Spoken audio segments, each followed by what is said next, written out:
Good evening and welcome. My name is Christopher Ashby and I'm the Ambassador in Residence at the Council. I'd like to welcome you to what's going to be a very interesting evening with Jeffrey Edmonds. Before we begin our conversation, I'd like to draw your attention to some upcoming events that are at the Council. On Thursday, May 5th at the United Way is Women in the U.S. Military Combat Conflict and Command with retired Lieutenant Colonel Kellyanne Hunter, U.S. Marine Corps attack pilot, helicopter pilot, and Catherine Kaminsky, Director of Military, Veterans, and Social Programs at the Center for New American Society. On Thursday, May 18th, at the Four Leaf Towers, we have a World of Wonders, a toasting experience. It's a review of all of the travel that we're going to undertake in the rest of 2022 and 2023. And in July, we have the Global Scholars Academy. It's a one-week in-person foreign affairs and global studies class for high school students. You can check out our website for the details of these and other events.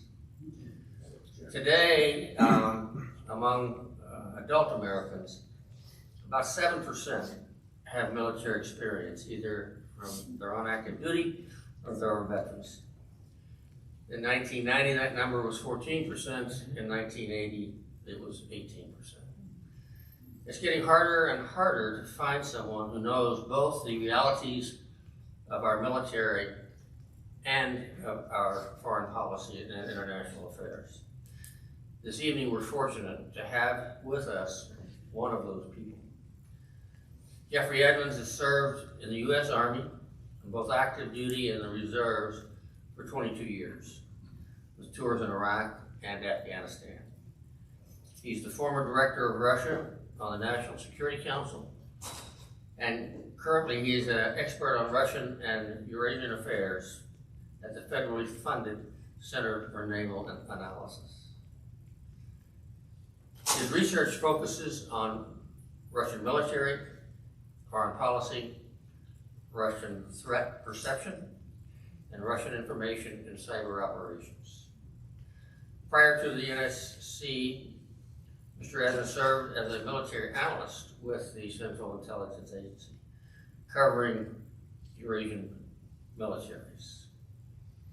He has a Bachelor of Science degree from the United States Military Academy at West Point, an M.P.A. from Harvard Kennedy School of Government, and an M.A. from Boston University in Religious Studies. As you can see, we have with us this evening someone who knows what he's talking about. I will now turn the program over to Rowan O'Malley, our Director of Programs at the Council, who will lead the conversation with Mr. Edmonds. Mr. Edmonds, welcome to Houston. Thank you, sir.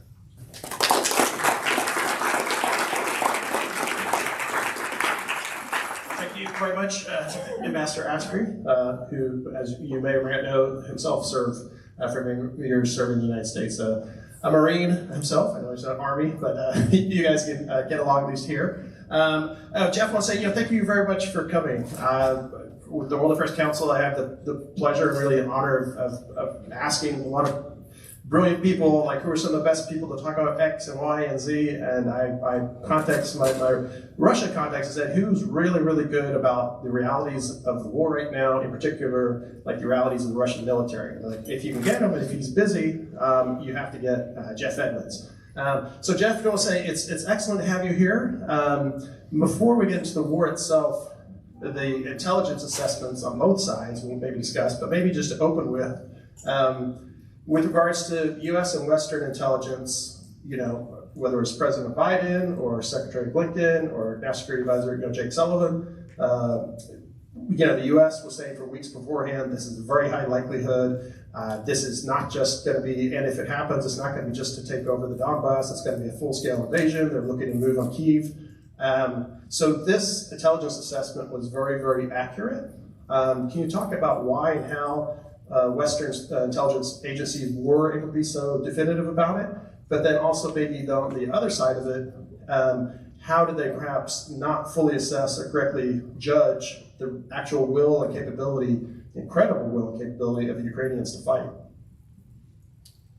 Is this on? Is this on? Yeah, so it was a really interesting buildup. Most people don't realize that the buildup, the Russian buildup opposite Ukraine, was about 8 months in the making, right? And so on the inside, so I work for DIA in the Army Reserves, and so I was talking to Just for Defense Intelligence Agency. It's like the Army's, it's like the military's version of CIA. I was talking to people at CIA and at DIA, and they were all pretty convinced because they could see very easily these buildup of units, right?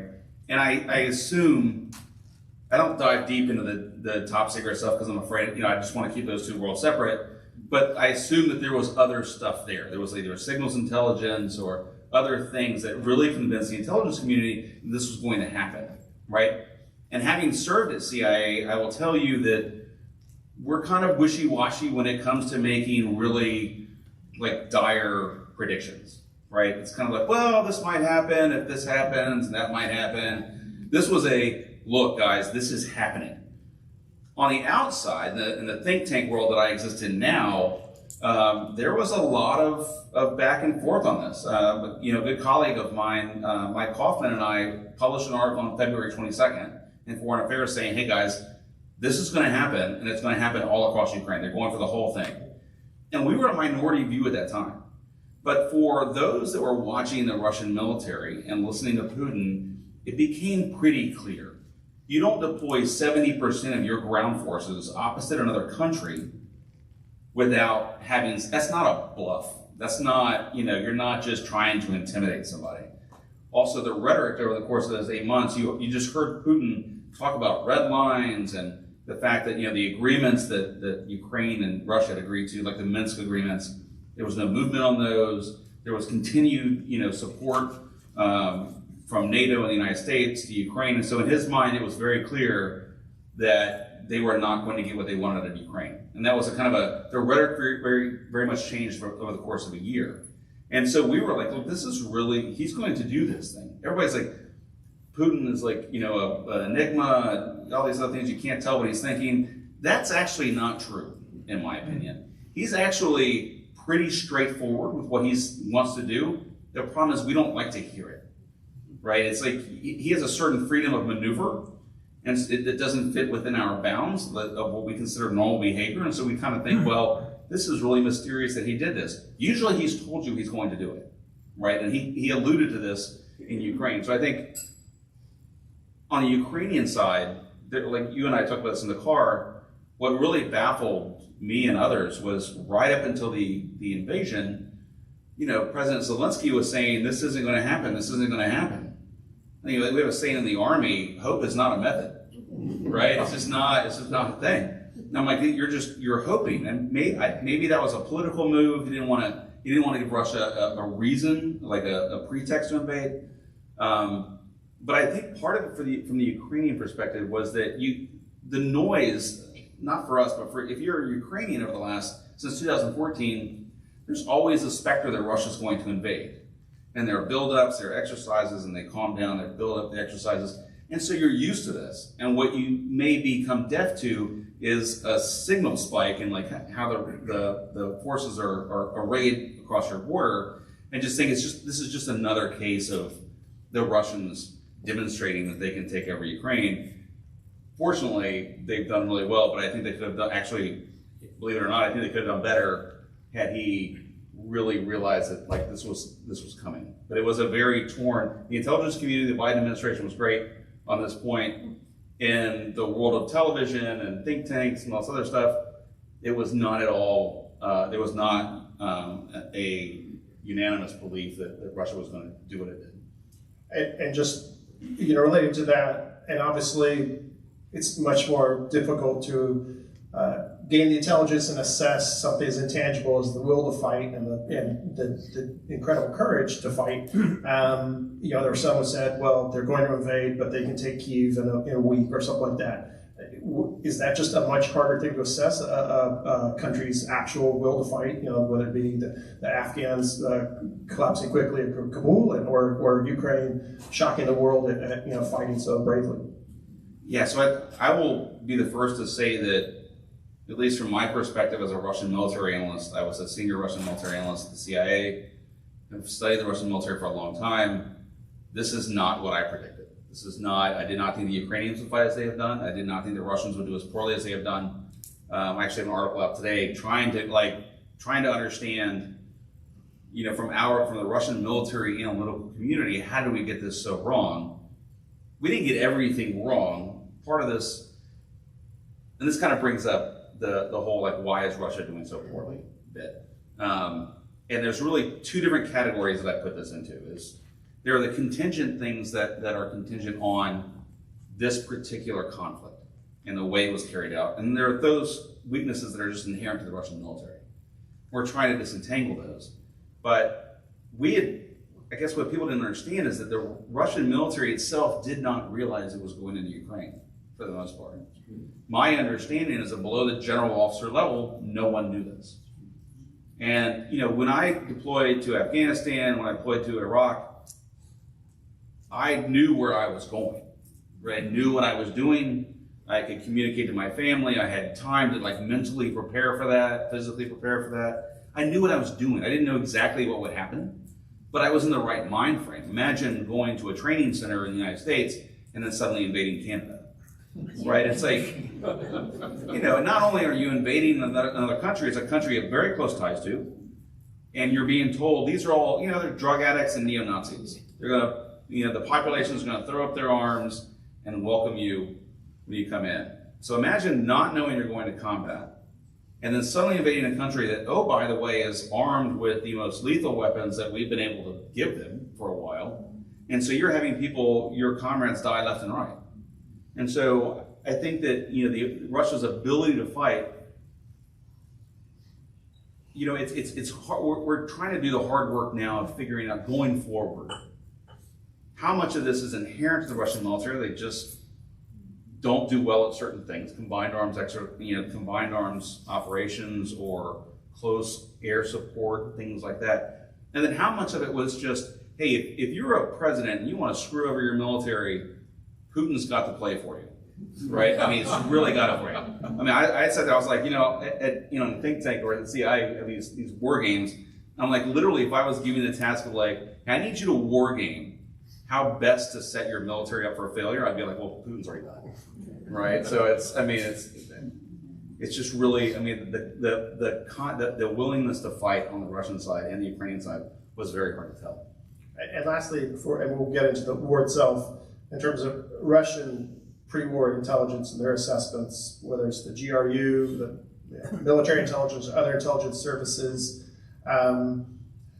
was it more a problem that they had the analysis wrong, and they thought, oh, this is going to be similar to Crimea, where we're largely welcomed by, they are at least a predominantly ethnically Russian population, or will have support like we do in Donbass?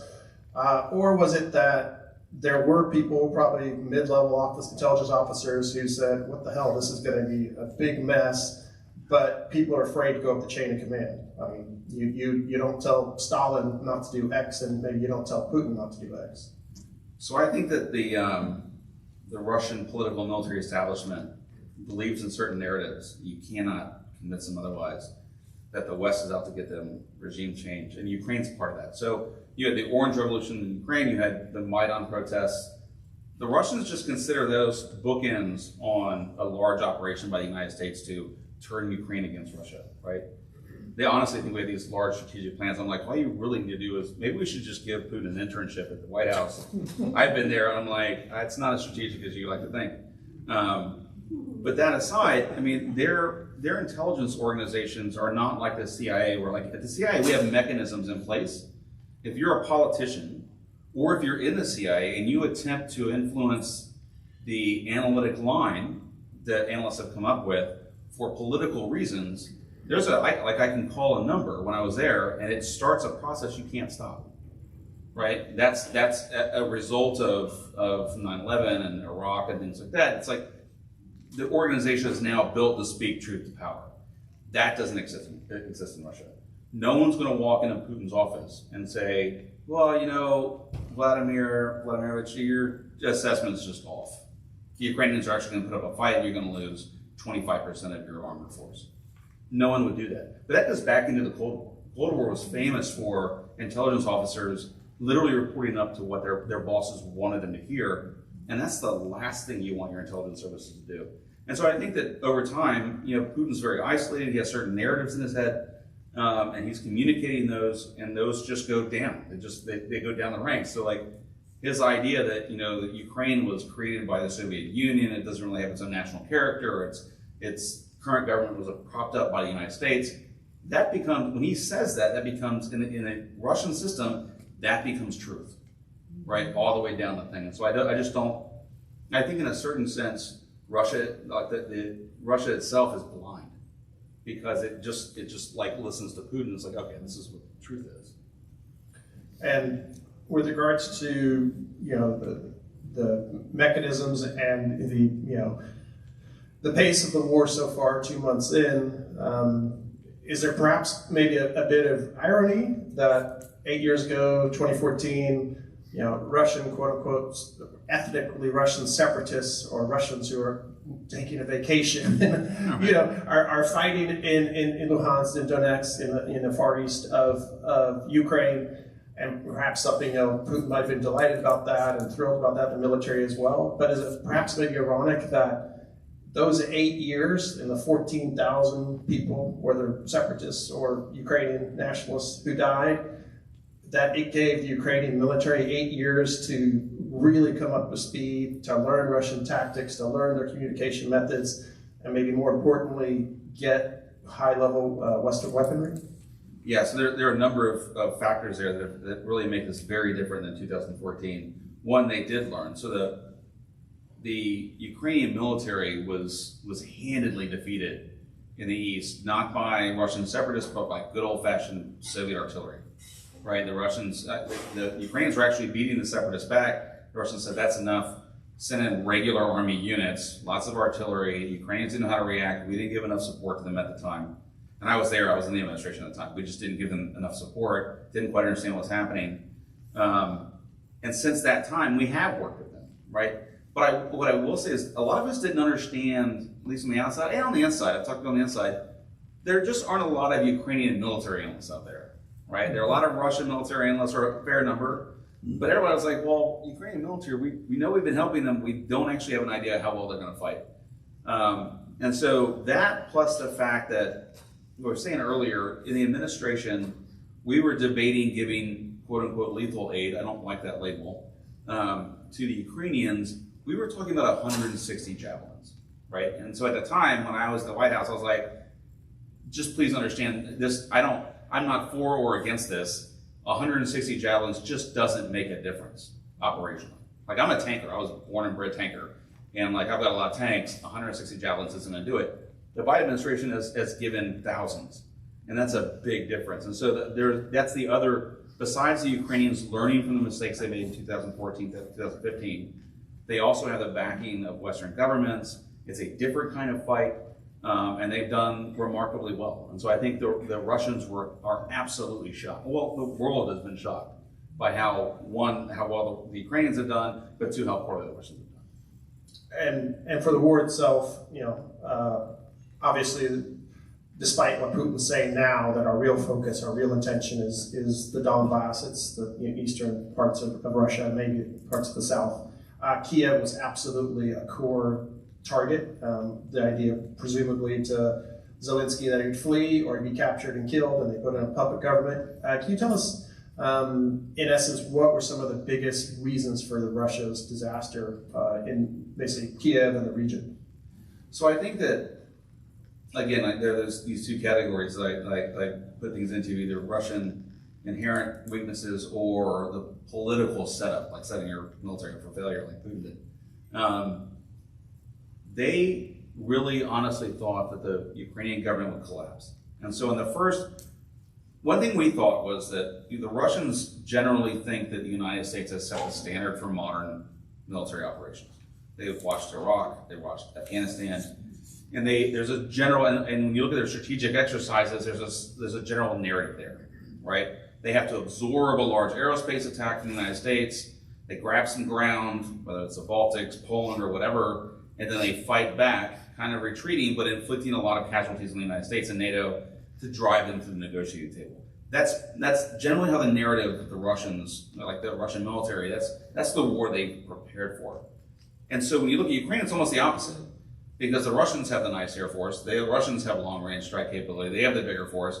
And so when I remember sitting in the office, Mike and I were writing this article, and I was like, look, this is how the Russians clearly understand that they're going to need to conduct a large aerospace attack, just like we do. This isn't projection. I don't think I was mirror imaging. I read Russian military journals all the time. This is, I watch Russian military websites. This is what they're going to do. They're going to do this, they're going to establish airspace superiority, long-range strikes into critical infrastructure in Ukraine, and then they're going to go in with a ground invasion, right? That aerospace operation lasted all of an hour. And I was like, that's it? I was like, that's not right. And then all of a sudden you see Russian airborne, they're called BDV, and they're a whole interesting thing, and among themselves they have a very weird culture. But all of a sudden they're attacking a Ukrainian air base with no ground support, right? Just thinking that well, we're VDV and this is the thing we do, so we're gonna do it because we're at war now. And the Ukrainians were like, what air base? We're just gonna bomb it. And so the VDV landed there and were just wiped off the face of the earth because the Ukrainians were like, well, we don't care about the air base, we're just gonna bomb you now that you're there. And they weren't tied in any ground offensive. And so in general, it was just like, we use the term operational art. Operational art is the thing that commanders and staffs do to prepare for operations, right? You look at the terrain, you look at the enemy, you look at the weather, you look at your own capabilities, your enemy capabilities.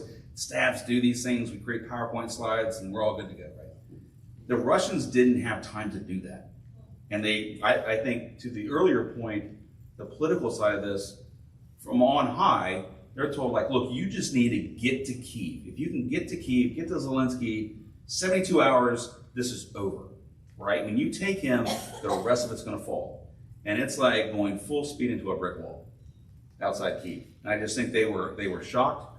There's a certain momentum to military operations. It's not like very quickly you do something, well, that didn't work, so we're gonna try something else. There's a momentum to it, right? That staffs and general officers and, well, I just need to do a little bit more. I just need to do a little bit more. And I think that's one thing that we saw from them, is a lot of us are thinking now that the Russian military in this conflict suffered most of their casualties within the first 3 weeks and just haven't been able to recover from that.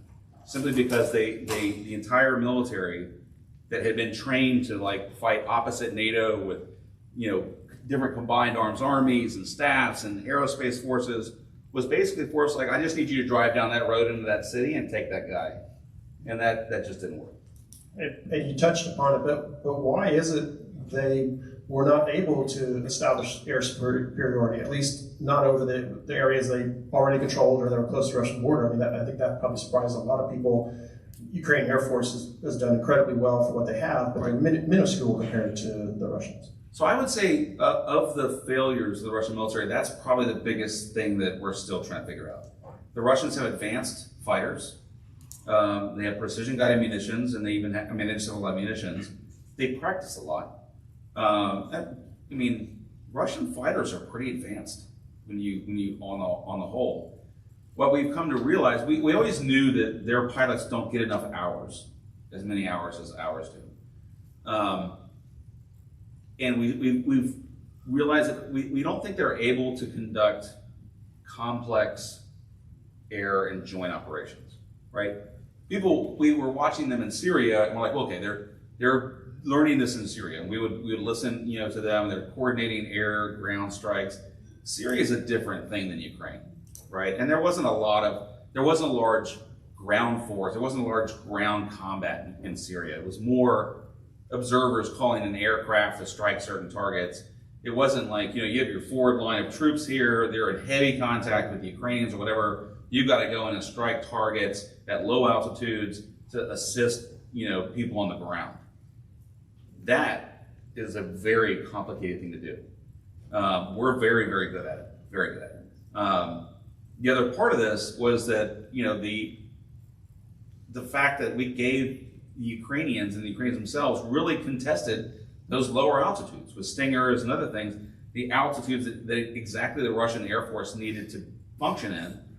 to help their ground troops. I would not want to be a Russian helicopter pilot in Ukraine, right? And I don't want to say that they've suffered huge attrition in the air forces. They haven't. They just haven't used it as much. And so one of the things going forward, I think we're going to see, and we are seeing, increased Russian Air Force activity, because now instead of like having to fly over enemy territory to support a pocket of Russian troops that are doing a thing here, you're flying from Russia across separatist territories and attacking things just on the other side of area you control. So it's simpler, and there's less threat there. But it's really been something to see that these, you know, beautiful advanced aircraft are just sitting on the airfield, and we're like, why isn't Russia getting air superiority? And you know, obviously the strategic outlook for Russia dramatically changed with their failures to take Kyiv. They've refocused on the east and as well. There's still, you know, a lot of happening in the south, but especially in the east. You know, some of us might have seen or read, a lot of people say, oh, well, this could be very different. In Kyiv and north of it, it was, you know, treed areas, easier to hide, it's different terrain, and also get into urban areas. In the east, it might favor the Russians more. They're closer to supply lines. In Russia, it's flatter, more open territory that's maybe better suited to Russian, you know, armor tactics. What do you see happening in the battle for the east? Yeah, so I mean, it's important to realize that the Russians didn't like just decide to go to the east. It's all they can do at this point, right? They could not seize Kyiv. It wasn't a decision like, well, this looks like it's going to be a little harder than we can do. It's going to cost too much. Let's do this other thing. They literally could not do it, right? And so I think the move to the east is the Russian military's last ability to try to salvage something, some semblance of victory that Putin can sell domestically. And to his own forces. And so the move to the east offers Russia three improvements in their situation. First, as you mentioned, their logistical train is through separatist-held areas into Russia. So it's harder for the Ukrainians to interdict logistical lines as they had been doing outside Kyiv. Second, it's a smaller, contiguous geographical area, so you can concentrate combat power there more. Third, with the appointment of General Dvornikov, you have believe it or not, in the beginning of this, when you had 4 or 5 different operations. You had the operation to Kyiv, you had this thing to Kharkiv, you had guys coming from the east, you had this thing from Crimea, where you come out of Crimea, you take a right, you take a left to go to Odessa, or right to go to Mariupol. All of those were done by different commanders. There was not a unified command there, which didn't reveal itself until later in the conflict, and all of us were like, well, that's stupid. So what they've simplified their command and control. And so those three things make it, in a certain sense, better for them. I watch my words carefully, because I don't want someone to think the Russians had the advantage. It makes it better than the situation they had.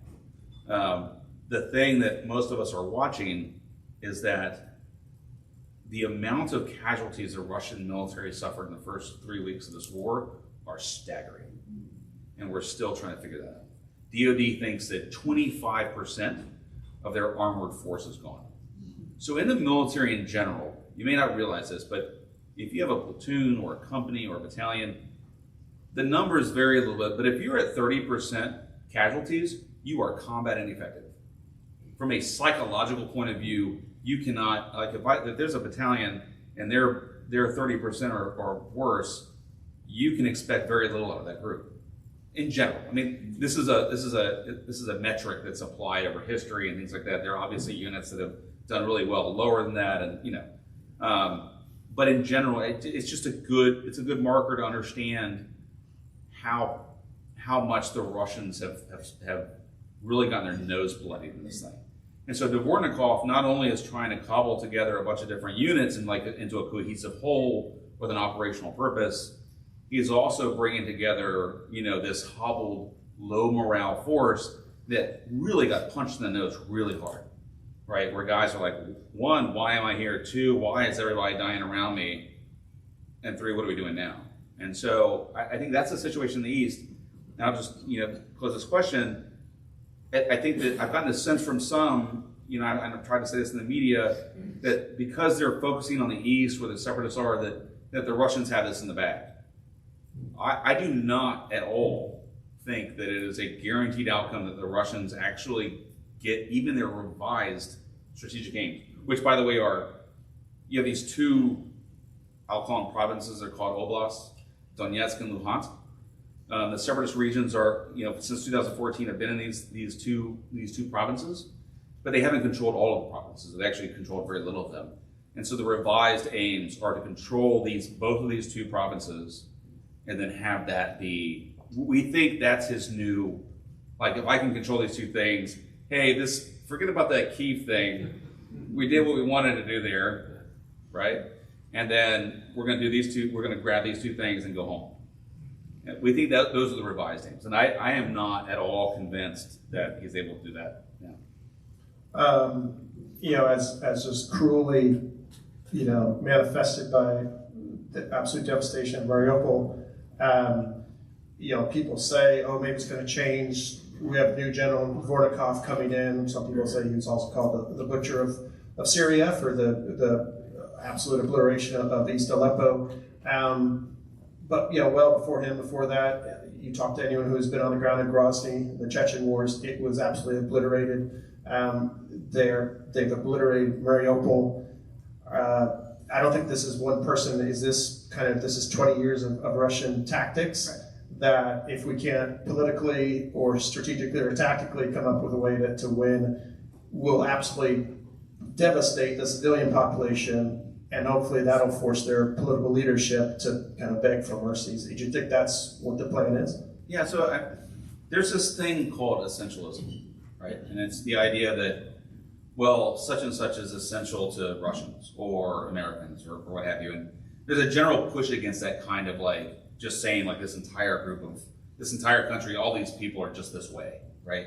Because you walk the streets of Moscow, people are perfectly kind, very friendly, it's a wonderful city. But this is something I've struggled with, in that Dvornikov, like people call him the butcher of Syria, and I'm like very quick to point out, he has one commander that rotated through Syria among many commanders that did, and they were all butchers. So I don't want to let the rest of the Russian military off simply because this guy has a bright light on him and everybody's, this is the butcher of Syria. No, the Russian military butchered Syria. I was actually in Moscow giving a talk, and people were telling me, well, we've these students and these other people were saying, well, we've restored stability to Syria. And I'm like, yeah, Aleppo is very peaceful because you killed most of the population, right? And so the problem that I have is this goes back to the atrocities committed by Soviet forces as they advanced from Russia to Berlin. In Eastern Europe, it goes to Chechnya, it goes to Syria, and here it is I haven't figured it out, right? I read a lot of stuff. I did some studies at West Point. We always talk, at West Point, we talk about like U.S., cases of this in the U.S., for example, like a platoon goes crazy in Vietnam and decides to wipe out a village. And then you study the dynamics, like how did they get to this point, right? I mean, the atrocities happen in war on both sides. Ukrainians have committed atrocities too, not nearly the same level as the Russians. But you try to study these things, like usually it's a unit that's been really attrited, they see the other side as dehumanized, and so you have these like one-off kind of things, but not the level and systemic targeting of the population that the Russians have. Right? And it's very true, they have been demonized. I mean, Russian soldiers, when you read the interviews, honestly think they're shooting Nazis. I mean, if I was in Central Europe somewhere in a war and I was convinced that the person on the other side, I think, was actually honest to God Nazi, I might shoot him too. Right? I mean, that seems to make sense. But so the politically they have dehumanized Ukraine, but there's a deeper thing here. It's not just Ukraine. There's a systemic. The Russians just don't care about collateral damage. I don't mind saying that on the record. I've said it, a number of times. They just don't. It's just not a consideration, right? And that like the population. This is like going back to World War II when we bombed cities, thinking like that's a way to bring regimes down. We learned from that, right? Like you can have collateral damage. We killed a bunch of doctors without borders in Afghanistan accidentally. We've done other things in Iraq, accidentally. It's not our policy to do so. It's our policy to avoid those things. And for the Russian military, it's opposite of that. And so there's a lot of research and understanding, because it's something that I struggle with understanding that as a modern military, how the Russians do that. You mentioned World War II. but just in wars in general, people talk about, quality over quantity, but you mentioned World War II in terms of actual battle readiness and, I'd say, kill ratios of German soldiers to Russian soldiers. It was in multiples, 4 or 5 higher in terms of the number of Russians killed for every German killed. But much larger army, much larger country. Ukrainians have fought incredibly well. Are you concerned about, the flip side? People say at a certain point, quantity creates its own quality. At a certain point, just the sheer numbers and what the Russians can bring to bear in terms of artillery pieces, in terms of tanks, in terms of planes and helicopters, and just people on the ground, that it's going to be too much for Ukrainians. Right. So one thing we've noted is that the Russian military, as it is right now fighting Ukraine, is fighting with a peacetime manning that it has. There's not a national mobilization. We don't think Putin's going to do that in the near term because it politically, why do you need to nationalize this thing if it's just a special military operation, right? If this is just denazification, why do you need to mobilize the entire country? He'll do that though before he fails completely, right? And so there'll come a time when that may be the case. What I'm trying to, and this has really just come up within the last week that we've started, me and other military analysts have started wargaming this, thinking about it. It's not as easy as okay, national mobilization, go, right? It's these guys got to be trained for the most part, trained and put into some kind of cohesive idea, units and other things. And so I'm skeptical that solves the problem for the Russians. And I think that, I don't think Putin is very, very sensitive to body bags. That's a thing that people talk about. He's a dictator, and I just don't think he really cares that much. That being said, if this becomes something he can't win politically, then he gets we enter a whole dark escalation realm there. So I think it's really unclear whether or not we can get to a point where the Russians are able to mobilize enough people that quantity does become, a certain quality of its own. On the personnel front, the Russians don't have a large infantry force. They have a large ground force, but they're usually, in armored vehicles and tanks and things of that nature, unlike the United States military, which has a much larger infantry force, and that has really played out. And I think that's one of the biggest reasons they've had so many casualties, is that it's cities swallow armies, right? And they really swallow armies that don't have infantry, right? So that's been a big push, but I think it'll be interesting to see if he actually calls up a national mobilization and if that actually works, because that means we're in this fight for a long time. But on the other side of that, the Ukrainians have started more of a national mobilization. They've called up the reserves. So the trajectory is interesting enough. The Ukrainian military power is actually, in some sense, we think, increasing while the Russian is decreasing.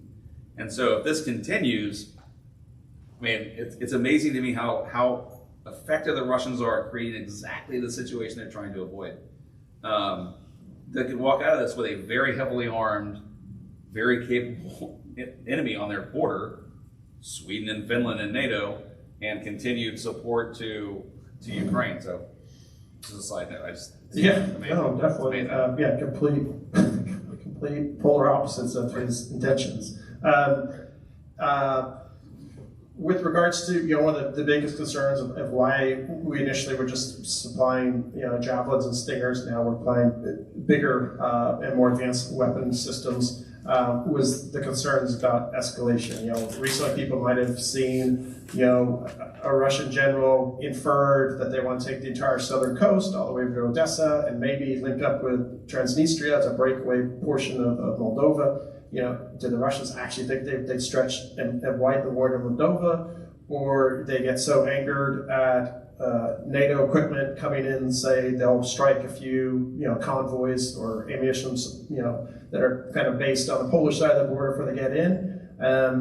Are you concerned about the war potentially widening? And perhaps most catastrophically of all, very early on, Putin was happy to intimate that, we need to get our nuclear forces on high alert. And sadly, you'll see state-run television shows, all of their anchors and talking heads are happy to throw around the idea of nuclear weapons like it's something wonderful, and that Russia would destroy the United States and nothing would happen to Russia. Right. So on the first part about seizing Transnistria, these actions in Moldova, I want to kind of put that off to the side. Not put off to the side, but I don't think it's a big issue. The Russian military does not have the physical capability to go to Transnistria right now. It just doesn't. We really honestly think that they wanted Odessa. They doubled the amphibious capability of the Black Sea Fleet leading up to this conflict, and so, I was like I said, I was a naval analyst at CIA. I was like, clearly they're going to do this thing, but this amphibious assault, there's going to be a lot of TV around it, a lot of other stuff. They're not doing that, right? They're not going to Odessa. They seize the city. Like I say, if you go out of Crimea and you take a left, and you go towards Odessa, they seize a city called Kherson. That is an economic gateway to Ukraine and important long-term for the Russians, but they can't do Odessa. I mean, Mariupol's been hard enough for them, and they couldn't do Kharkiv and Kyiv. So there's just no, I don't think that guy got the guy that deputy commander of whatever just didn't get the talking points, right? Like, no, that's not exactly what we're doing. So what's happening in Moldova, two possibilities there. One is it's a rogue element, decided to throw some grenades across the fence, hoping that would create some pretext for the Russians to come in because this small group wants the Russians to come in. That's one possibility. Second possibility, if it's Russian sponsored, I think it just creates noise and adds to this narrative that you were talking about, like, hey, if you're not careful, this thing could get much wider than it is. But that's not a NATO, it's just a smaller, easy kind of thing to do, right? To just kind of create some noise and get some attention. So I am very worried that this is going to turn into a Russia-NATO conflict. We are not, when I say we, like, there aren't actually that many Russian military analysts out there. We're kind of few and far between outside of government. And we stay in regular contact with each other, although we try not to do groupthink. I think that I'm a little more worried about that than some. So the logic for me is that Russia's losing. It's probably going to continue to lose. At some point, it makes sense. If I were advising Putin, I walked into his office, this is what I would say. I would say, look, it's very clear to me that the United States and NATO, while they're happy to supply weapons to Ukraine, really don't want a war with us. The supplies they're giving to Ukraine, the stuff they're doing to our economy, we can't handle. So what we need to do is threaten them with exactly what they don't want. And when I say that the Russians are going to escalate this into a Russia-NATO conflict, the usual reaction is, well, if they can't go to Transnistria, they certainly can't fight NATO. I'm like, that's not the point. The point is not to seize terrain or anything like that. The point is to just get, for the Russians, all you gotta do is look at the Poles sideways and they're gonna declare Article 5, right? So if let's say you launch a couple long-range precision strike cruise missiles into Poland targeting a depot or something else, and you're saying, hey, we, the Russians, are going after these things that you're supplying the Ukrainians, but I'm now going to do it inside Poland. Poland declares Article 5. Putin comes on and says, look, you don't want this. When Russians talk about this a lot, when great powers go to conflict now, nuclear war results. And the Russians are very comfortable talking about nuclear weapons, right? And so the goal of that move, like do the thing in Poland, is that, look, unless you stop providing Ukraine weapons, you take off some of these economic sanctions, and you force Zelensky to the negotiating table, you're going to have a Russia-NATO war on your hands with all of the nuclear trappings that come with it. The point being to get NATO to back down, right? I don't think we actually will. And I think if we don't at that point, then you get what we call demonstration strikes, where you get, suddenly a nuclear weapon blowing up over the Arctic or somewhere else to just get our attention, right? And so I'm a big fan of using subjective probabilities when you're trying to decide something. I think it helps mentally and analytically. I've been going back and forth. I put that in the 40 percentile range. A good friend of mine puts it in the 20 percentile range. So there's a big, I don't want you to think that, like a lot of us, the expert opinion is this is where we're going. I think there's a pretty high probability of this. The logic is pretty clear to me. Others are less so, and so I just want to honor that, and not. I don't want you to walk away from here thinking that everybody thinks we're going to end up there. But I think it's a significant thing. I think it's something we need to talk about. Because the Russians are, if this turns, I don't think the Russians are going to use, I don't mean to go too long on this question, but It's an important question. The most important question, really. people have asked, are Russians going to use a tactical nuclear weapon? So we also call them non-strategic. There's a whole bunch of different definitions. Basically, we're talking about a small nuclear weapon. Let's just call it that. The Russians might use a small nuclear weapon inside Ukraine if they continue to lose. You either demonstrate somewhere in Ukraine or somewhere else, like, look, I just blew up this thing. This is nuclear war. You come to the negotiating table, or this is going to happen in Kyiv, right? That would be that kind of message. I don't think that's going to happen anytime soon, and I don't know if they would do that in Ukraine. I was using a simulator the other day to try to figure out, like, pragmatically from a military perspective, if you blow up a low-yield nuclear weapon in Ukraine and your troops are all over the place, like, what are the chances you're going to, radiate your own troops? All that aside, I just don't think we're there yet. If this turns into a Russia-NATO war, right? And setting Ukraine aside, what all of us have prepared for, and all of the military journals I've read, we've built this idea. The Russians have this idea of escalation management, right? And the Russians honestly think about using nuclear weapons in combat. It is not something that the U.S. military is comfortable talking about, right? Usually, I've talked to the highest levels of the U.S. military, and generally it's like, oh, yeah, when we're in a war with Russia, when a nuclear weapon goes off in Europe, we call STRATCOM, right? So there's this just a huge divide. It's going away, but there's been a huge divide between the nuclear folks and those of us that fight ground wars. That divide doesn't exist as much in Russia. So the thing I worry about is if in a normal scenario, if we were fighting Russia, you would have all of these conventional things happening, tanks versus tanks and ships versus ships, and it goes for a while, and then you kind of get to the small nuclear weapon phase and so on and so forth. It's like this spectrum of escalation, right? Most of Russia's conventional capability is tied up in Ukraine. So if it becomes a Russia-NATO war, I hope I'm simplifying this correct. With most of Russia's conventional capability tied up in Ukraine, if they go to war with us, they have very little to rely on. And you will see them very quickly start talking about nuclear weapons. And you've already seen them talk about nuclear weapons. They haven't actually said anything controversial. Lavrov, their foreign minister, came out and said some things about nuclear weapons. Technically, what he said perfectly conforms to their declaratory policy, which is unclassified. You can find it. But you're going to see, the more the Russians lose, the more you're going to see them talk about nuclear weapons as a way of trying to get us to back down. Again, that logic. If I don't win this in such a way that I can walk away from it, I'm going to turn this into exactly what you don't want, and that's going to involve nuclear weapons.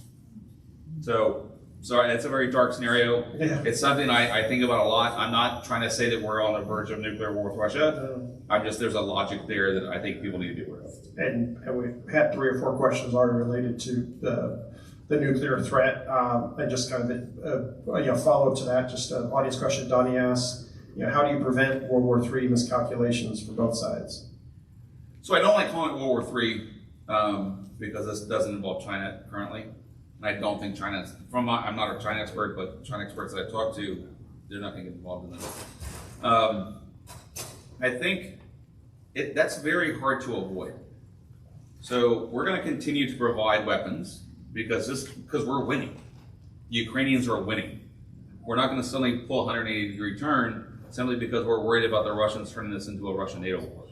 And so, insofar as like a Russia-NATO war is World War III, I think the thing that, unless someone politely asks Putin to go to Sochi and retire, we might actually end up in that state. I just want us to be prepared for that. And again, I am on the spectrum where I think this is more likely than not. There are plenty of other analysts out there that are less likely than not. So, for me personally, I just think there's a high probability of that happening. And kind of related, we've been talking about it before, but in terms of the actual Russian population, someone asked, has the Russian population largely bought into Putin's story on Ukraine and the evil West? And maybe just kind of related to that, there's been propaganda for years and years by Putin about the West. Just earlier this week, after his Kyiv Secretary of Defense, General Austin, who obviously knows exactly what he's talking about and has chosen his words purposefully, said we want to see a weakened Russia, not Russian military, but weakened Russia, so they don't do something like this again. Is that sort of talk just playing into the narrative to be broadcast back home in Russia that the West and the United States in particular really does want to take us over? Right. So judging the Russian population is always tricky. And at first there was this belief that, I mean, there were protests. You know, I have friends in Russia that I communicate with regularly, and they span the spectrum of like, well, no, we're actually there to denazify things to, hey, I'm getting out of this country because I'm not safe here, right? What seems to have developed is that a lot of the population has honestly bought into this, which is really, a lot of us didn't think it would go that way. I guess in retrospect, perhaps we were a bit more optimistic than we should have been. And there seems to be this kind of buy-in to the narrative, almost in the sense like, I really don't want to see the truth. In the sense like, we're involved in this thing, and I have a good friend of mine over there that's like, well, I don't support the war, but I support my troops. I'm like, I get that sentiment.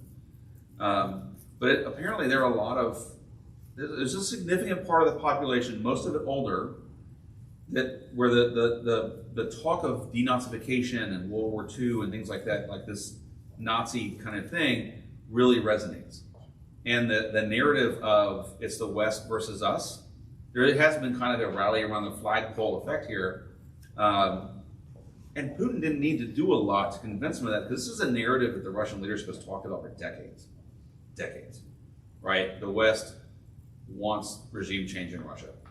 And despite our best efforts, you know, we can't convince them otherwise. Like I said, they think we have these grand strategies. And I was actually, little funny note, I was in the Oval Office with President Obama, and he was talking to Putin. And the first thing that Putin said on the phone was, I am really disappointed that you let this article about me run right before the phone call. We're all sitting there, and I was like the most junior person there, so I'm just like, I'm not gonna say anything. My boss, Celeste Wallander, was there, kind of looking like, that's weird.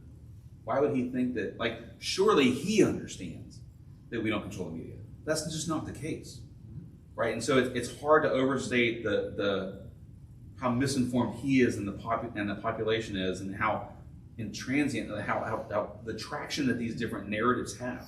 And Obama laughed. He was like, you know, he just literally laughed on the phone. It was like, I wish I had a fraction of the control of the media that you have, right? He's like, my life would be a lot easier, you know? But so to that point, I mean, I do have there are some young Russians that I know that understand, that are savvy enough to get information regardless of Putin's control. This is not China. So I was actually in a meeting with the woman that ran against Putin. We're all like, look, you're not in jail. You're clear. Do you have an agreement with the Kremlin? She's like, I don't have an agreement with the Kremlin, but like they're letting me run. But she's like, what you have to understand is I'm trying to build a opposition party for the future, and the Russian system just isn't built to keep information out in the same way that the Chinese system is. And that has to do with when the internet was developed in Russia and what they're trying to do now. You just can't unplug from the internet. That being said, if you're not savvy enough with tech and other things, it's just really easy to just turn on the television and watch mainstream Russian media. And that's gonna, you know, you're gonna see things, you're gonna see, you know, the intelligence services breaking into Ukrainian houses and finding Nazi flags and things like that. And, you know, the Ukrainians are bombing themselves to make it look like it's us. And the one point I make to close that question out, the Russian citizens that understand this war the most are the ones that are fighting it. And they've got to come home. Whether they come home or they don't come home. Right now, almost a third of them aren't coming home. Right? And so that story is going to be told. So this general lie, I mean, it's impressive how lies can stick and age, but there's going to be some awareness of what has happened in Ukraine over time. As these guys come back and they talk to their families talk to their neighbors, and neighbors talk to other neighbors, and the truth actually spreads. Okay, and just for the sake of time, let's get to these quickly if you're all right with it. Yeah. Two, just related to one about what has happened with World War I and what may happen going forward. Pat asks, how do you account for Russia's total lack of communication security? And then Norman asks regarding the sinking of the Moskva, the flagship of Black Sea. What does this mean with regards to chances for amphibious assaults on Odessa? And related to that, why hasn't the U.S. Navy taken more aggressive posture in the Black Sea? So on the Moskva, the Moskva was a big ship, built in the 50s, 60s, I think. Symbolically a big loss and a real embarrassment, militarily not very significant. The Russian Navy, unlike our Navy, has not had the ability to strike land targets with conventional weapons for very long. I wrote the foundational piece on this at CIA back in 2012. So they just haven't had the ability to do what our Navy has been able to do for decades.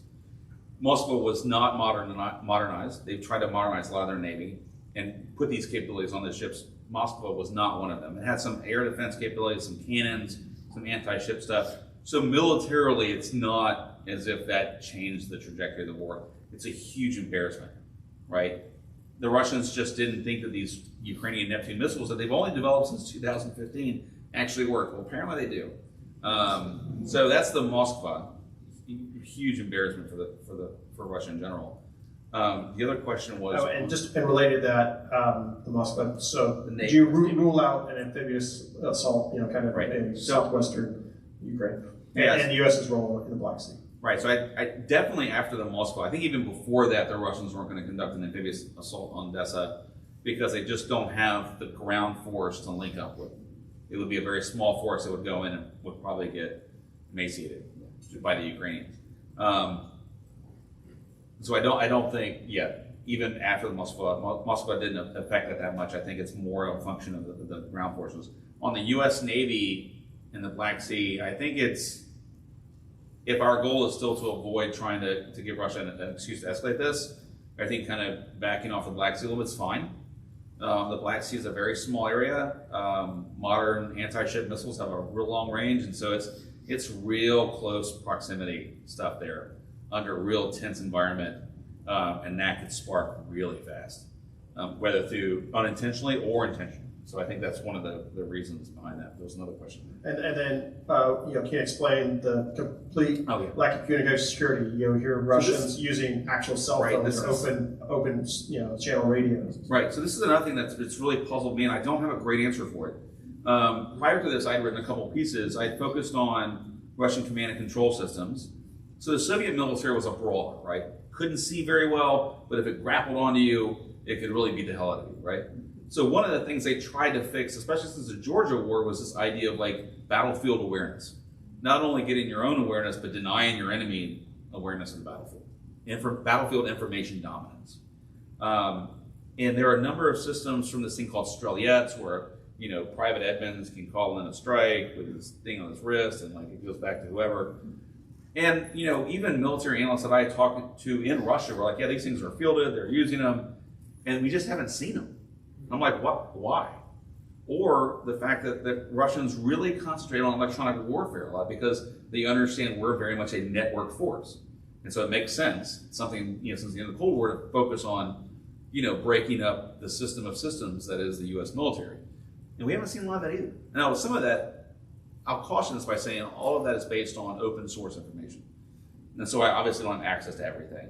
But we really haven't seen those command and control systems, and so it just makes me think in retrospect that perhaps we gave too much credit to the articles and exercises that we're reading that show these troops using this stuff, that when they actually went to combat, it wasn't, it was like me being in a battalion in 2000, a tank battalion.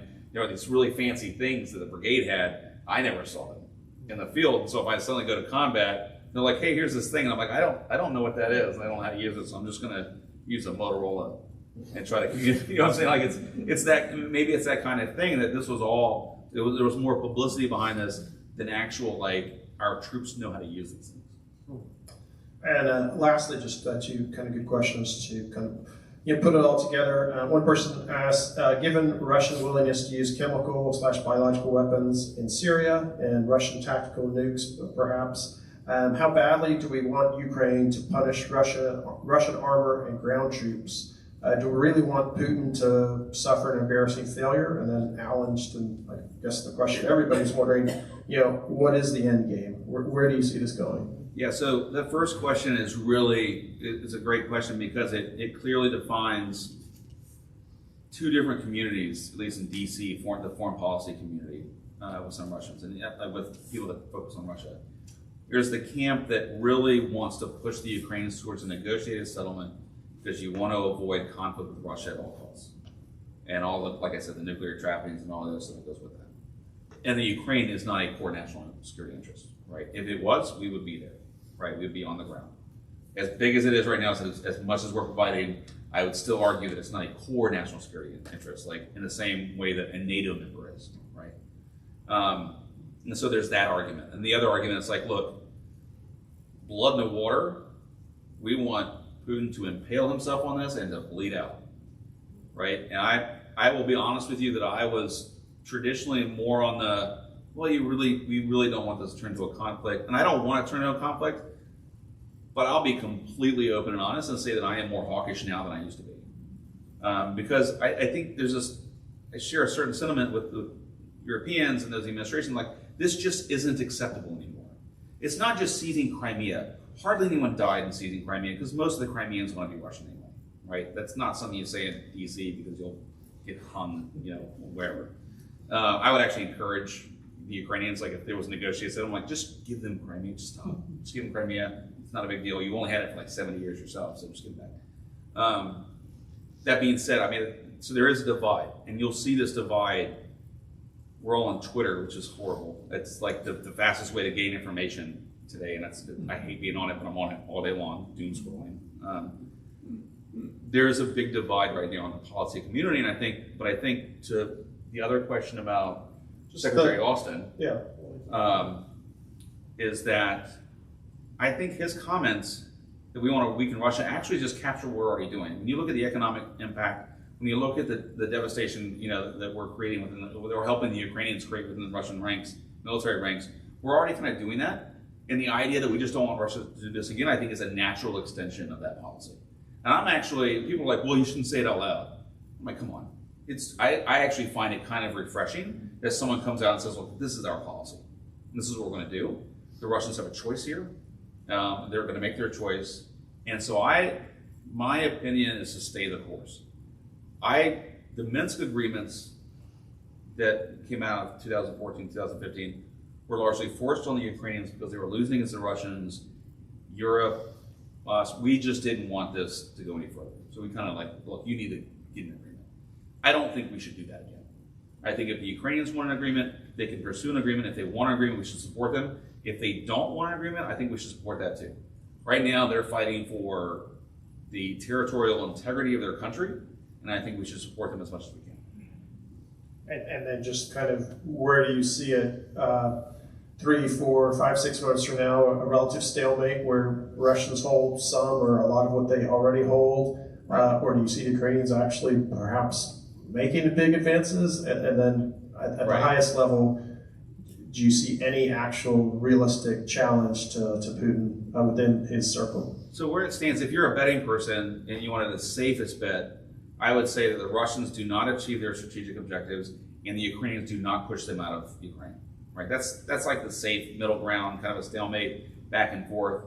That being said, the Russian military is almost exhausted. Right? In the military, we say they've culminated in the sense that when you culminate, you cannot conduct offensive operations anymore. This most recent push, a lot of us believe is the last push that military has in it right now, which is staggering to think about compared to where I would have told you the military was a year ago. And so I think it's just really hard to tell. The other thing I don't know what the Ukrainian objectives are. They talked about territorial integrity. I mean, if Putin leaves with nothing more than what he had when he entered this thing, that's a complete failure. He's already failed politically. Right? He clearly didn't achieve what he wanted to achieve. If he leaves with just a sliver of the Donbass in his control, he gained nothing and lost a lot. So maybe that's good enough for the Ukrainians. Or the Ukrainians we just kicked the Russians' butt outside of Kyiv and Kharkiv and others. We're going to push them back across the border. We're going to set this thing straight. That might be what they do. And I mean, predicting this thing is really hard. They might be able to pull it off. It's not clear to me. On Putin, so I wouldn't put this in writing. I'll say it here. We are recording. Yeah, we're recording. It's fine. It's fine. It's fine. I honestly think that I'll say this. It would not surprise me if Putin's gone within a year. That would not surprise me. How? So that's what I don't know. And so I do not have a lot to back this up. This is more of a gut kind of, it's a combination of the fact that the Russian military is likely to fail in a big way. We haven't seen the economic impacts really yet. I mean, we've seen some. I think the Russian economy is going to drop off the face of the earth in about a month or two. And it's going to be much worse than I think most people realize. And I don't think the Russians, the citizens in Russia are kind of, the stories that we get, and when I talk to people, like, oh, it'll improve here pretty soon. I don't think they understand how bad the Russian economy is going to be and for how long it's going to be bad. And so it just wouldn't, the mechanism by which this happens is hard to predict because he has created a system in which he doesn't have a number two, right? If Putin were to ever declare number two, that person would be dead overnight, right? You just don't do that. The other thing is that what I'm watching to see if when I'm judging the probability of this, are demonstrations in the streets. You're not seeing them right now. Generally, historically, these types of regimes are more likely to change ownership, have someone leave office when there are riots in the streets. Now, Russia's actually interesting in that a couple of times they've changed leadership without that. So, to quote a good friend of mine, Andrea Kendall Taylor, who actually linked us up, these regimes are stable until they're not, which is not a very satisfactory answer. It's just very hard to tell. It's kind of a micro to macro thing where all of a sudden there's a consensus among what we call the Siloviki, which are like the security professionals that Putin has put in place around him, that suddenly it's like, okay, we're going to put this other guy, look, Vladimir, you've restored Russia's greatness, you're clearly suffering from some health issues. It's time for you to go to Sochi for just a long vacation. And in a temporary, temporarily we're going to put Svechin or somebody else in charge. But it is very hard to predict that. And so just a lot of us are like, well, how does he actually survive this? Maybe he does. I have very low confidence in that. If I were telling the president, like, Jeff, do you think Putin's going to stay in power? I'm like, Mr. President, I think there's a chance he's not going to be there in a year, but I have very low confidence in that. I just don't know the dynamics behind it. I don't know the mechanism by which it would happen. If it happens, I don't think anybody, the group that's going to make it happen, I don't think they're going to know more than a couple of days out. Right? That's kind of how things happen in the Russian system. It's just all of a sudden there's a culmination like, okay, this needs to change. Right? It's like, okay, let's go into the boss's office, or we're all in agreement here. Okay, let's go take care of this thing. So that's a very unsatisfactory answer. It just wouldn't surprise me, I guess. That's what I would think. Yeah, well, I just want to say, Jeff, thank you for over 20 years serving our nation as a young Army officer, as a intelligence officer, in the CIA, and director for Russia for the National Security Council, and I believe you're still serving in the reserves, right? Still. So yes, excellent, wonderful to have you, and would love to have you back. And thank you all for coming. Thank you. Great, thanks so much.